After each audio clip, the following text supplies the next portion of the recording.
انتوا عارفين ان في اوروبا بابا نويل بينزل يحط الهدايا بتاعته عن طريق المدخنه. تمام.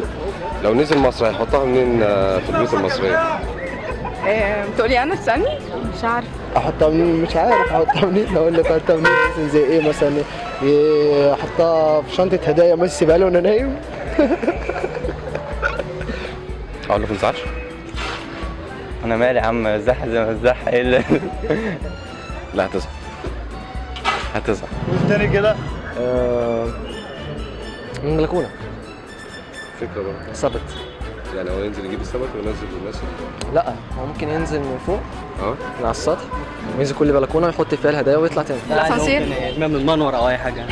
ايوه ممكن فعلا. طب ما هتنزل في المنور تحت. وهم بقى عشان بقى الشقق اللي تحت فاهم، وهو من فوق طالع بقى كده وهو رامي فوق. كليه تجاره بقى وكده فتفكيرنا حد قوي. بسم الله ما شاء الله. مين اللي ضحك فينا؟ مش قادر اكمل. لا مش قادر اكمل. ماما نويل. ماما نويل السنه دي ماما نويل السنه دي هتولد، بس بيقولوا ان هي هتولد ليله راس السنه. تخيلك انت بقى بابا نويل هينزل ولا لا؟ لا طبعا اقعد معاها في المستشفى استناها. لا مش هينزل. لا مش هينزل ليه؟ جنب استنى البيبي. الراجل هيبقى مشغول. لا ممكن يسيبها عادي. يسيبه وينزل عادي يسيبها هو ينزل يوزع على بس هو يوم بيستناه كل سنه. بيسترزق فيها.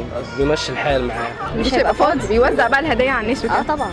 فكتر خيره بقى والله. لا يوزع الهدايا، مراته بتولد ايه يا ماما. ايوه بس مع عامة الراجل بطبعه ما بيحضر، يعني دايما بيبقى في شغله وفي كده دايما. اصلا الراجل مالوش اي لازمه. لا لا لا لا لا هو برضه يعني ما اكيد مش هيبقى ليه يعني فايده كتير، وممكن يجي يشوف البيبي ويمشي تاني. لا هو المفروض هي تولد الاول بعد كده يجيب هدايا للمولود.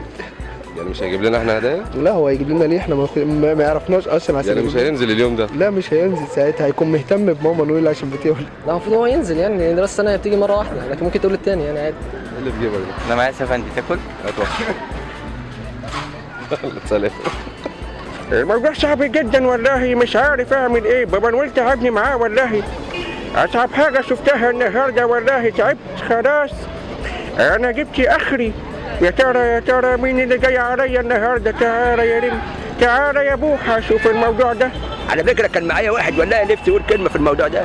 مين؟ استاذ وحيد سيف. خلاص جيبوا لنا الحلقه بقى. حاضر اجيب لك واحد. يقول لك بابا نويل ايه ده؟ مش كل شويش ما في مين كده يا جدع. والله بابا نويل فيه ايه؟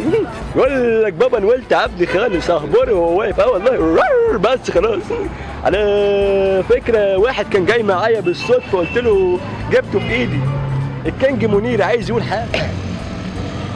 يا بنتي يا مول مريالة كحلي، يا شمس هلا طلة من جولة، لو قلت عنك في الغزل الأولى مسموع عليا ولا مسموح لي. شكرا يا عم على الحوار ده، ويلا بينا بقى كل سنة وانتم طيبين.